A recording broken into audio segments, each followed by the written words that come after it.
اب آ جائیے ایک اور روایت آپ کی خدمت میں عرض کی جائے اسی اعتبار سے کہ حضرت آدم علیہ السلام نے کیسے مولا ابا عبداللہ علیہ السلام کے اس واقعے کو سنا اور اس کے بعد کیا امر انجام دیا کہ جس کے بعد آپ بی بی حوا سے آ ملے۔ بہار الانوار جلد نمبر 44 صفحہ نمبر 242، العوالم یا عوالم العلوم جلد نمبر 1 صفحہ نمبر 101۔ جناب حوا کو تلاش کر رہے ہیں حضرت آدم علیہ السلام۔ کیسے ملی جناب حوا؟ یہ اس روایت کے اندر موجود۔ کیسے ملی ہے جناب آدم کو حضرت حوا سلام اللہ علیہا؟ حضرت آدم کا سینہ تنگ ہوا، زمین پہ آنے کے بعد بی بی حوا سے جدائی ہو گئی، فراق ہو گیا، اور کریا شہر پھرتے جا رہے ہیں اور حضرت حوا مل نہیں رہی تو انہیں تلاش نہیں کر پا رہے، غمگین ہوئے، لرزہ طاری ہوا، زمین پر گرے، خون جاری ہوا، سر کو بلند کر کے آواز لگائی اور ایک صدا بلند کی کہ پروردگار کیا مجھ سے کچھ اور خطا بھی ہوئی ہے کہ جس کی مجھے یہ سزا مل رہی ہے؟ جواب آیا فَأَوْحَى اللَّهُ إِلَيْهِ، تو وہی ہوئی حضرت آدم علیہ السلام پر اللہ کی جانب سے، یا آدم ما حدث منک ذنب، آپ سے کوئی اور غلطی سرزد نہیں ہوئی، کوئی اور ترک اولا سرزد نہیں ہوا آپ سے، وَلَكِنْ يُقْتَلُ فِي هَذِهِ الْأَرْضِ، لیکن بات یہ ہے کہ اس زمین پر آپ کے ولدک الحسین ظلمن، اس زمین پر حسین ابن علی علیہ السلام کو جو آپ کی آل سے تعلق رکھتے ہیں انہیں شہید کر دیا جائے گا۔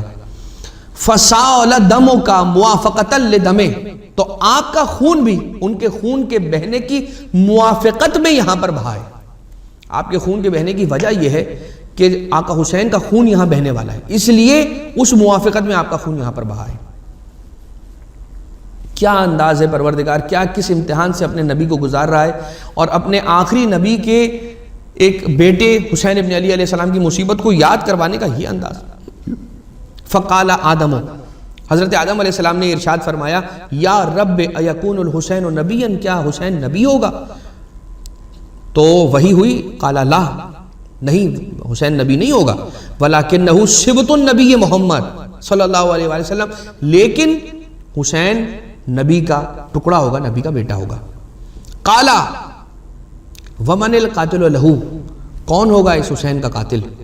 قالا قاتلہ یزید لعین اہل السماوات والارض، کہ حسین ابن علی علیہ السلام کو قتل کرنے والا یزید ہوگا جو کہ لعین ہوگا زمینوں میں بھی اور آسمانوں میں بھی، زمین والوں میں بھی اور آسمان والوں میں بھی وہ لعین شمار ہوگا۔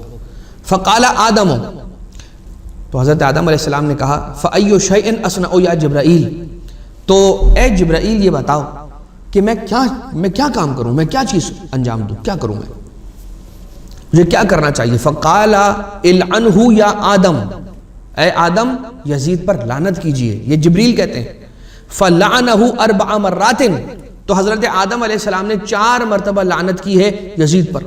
ومشى خطوات الى جبل عرفات، یہاں تک کہ کچھ قدم ہی چلے تھے کہ جبل عرفات پہنچ گئے۔ فوجد حوا ہناک، اور وہاں پر انہوں نے حضرت حوا علیہ السلام سے ملاقات کر لی۔ یہ اثر ہے یزید لعین پر لعنت کرنے کا، یہ اثر ہے آقا عبداللہ علیہ السلام کے غم میں غمگین ہو جانے کا، کہ حضرت آدم علیہ السلام کو جناب حوا سے ملاقات ہو جاتی ہے اور آپ حضرت حوا کے ساتھ ریونائٹ ہو جاتے ہیں حضرت آدم علیہ السلام۔ یہ روایت بہار الانوار کی جلد نمبر 44 صفحہ نمبر 242 پر اور عوالم العلوم کی جلد نمبر 1 صفحہ نمبر 101 پر موجود ہے۔